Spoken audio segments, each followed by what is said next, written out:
Growing controversy in the run-up to tomorrow's Women's March, an event that has been seen as a rebuke of President Trump. Now some of the march organizers have responded to allegations of racism and anti-Semitism. March co-chair Tamika Mallory faced scrutiny over her praise of the Nation of Islam leader Louis Farrakhan, including this Instagram post of her with Farrakhan wishing him a happy birthday, which she has now deleted. The organization's founder even called on current leadership to resign.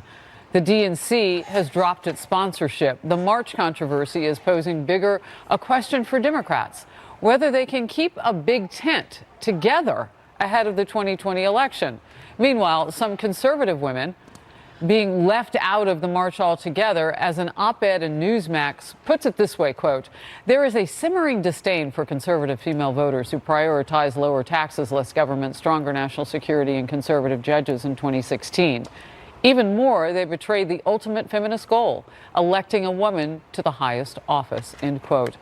I want to go to the man on the couch. Oh my goodness! From all of this, because I know he does have a lot of you and your daughters, wife so. have daughters. Yes. No, I was just going to say that. And so it's that next generation that will watch how we treat this one. Your thoughts? Well, it's ironic with the two marches, I have to say, because my daughters go to the pro-life march. And I think every woman should want to be involved in a march that affirms women. But when the march is more about a certain just brand of politics and ideology, and that ideology seems so splintered with these very fair charges of anti-Semitism and other things being leveled at it, I think actually when people get deep into what's going on with this march, they realize like women are as diverse as any group of human beings, and they ought to celebrate that part of it. Women coming together to affirm women. Why does it have to be left-wing women coming together? I don't get that. So, Jessica, I'll just tag on to Matt's question for you. Why does it have to be only women who agree with one another in order to support those women? It doesn't have to be. So there's a distinction to be made within the Women's March, and I'm separating this from the anti-Semitic issue, which I would like to address as well. But when the first Women's March happened, there was a rejection of pro-life groups being part of the sponsorship committee. It wasn't that conservative women couldn't come and march. It was that they didn't think that a pro-life platform spoke to the goals and the missions of the Women's March, which are first and foremost equality and opportunity of choice for all. And that equality, it's economic equality, healthcare equality, being able to control your own body, environmental equality, racial justice, social justice, all of it. So that's why conservative women are excluded from the sponsorship committee, not from marching. To the anti-Semitic point, I marched very proudly at the first Women's March in New York. I couldn't make it to D.C. I would not go this time, now that all of this has come to light. Let me add to that. Debbie Wasserman Schultz. Before you go, I just want to say we accidentally showed the wrong march there.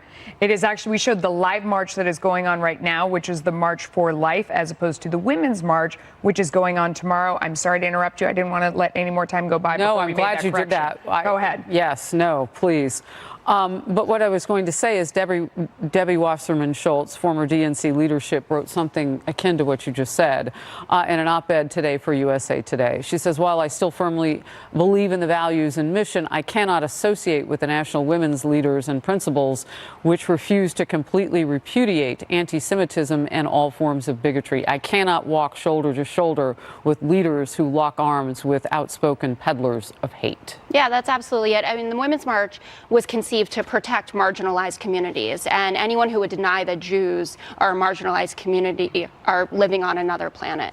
So good for you, Jessica. Let's hit the conservative women, though, again, being left out, because it might not just be them. It could be someone that any of these organizers would disagree with.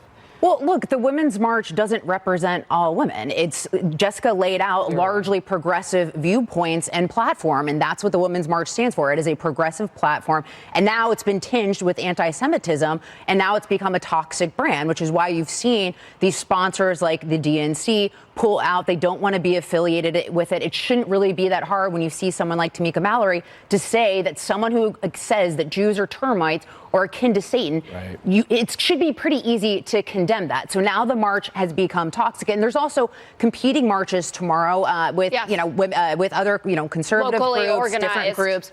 Right. Well, and then also, as you mentioned, other groups like similar to the Women's March in terms of progressive viewpoints. Like in New Orleans, there will be a march marching. in all of these cities. There are many cities that have counter marches. I wonder if James Comey's going to be marching this year. That's what I want to know. He marched last year. All righty, we'll We were scoot having on. such a nice House conversation. Democrats are looking to ramp up investigations of the president.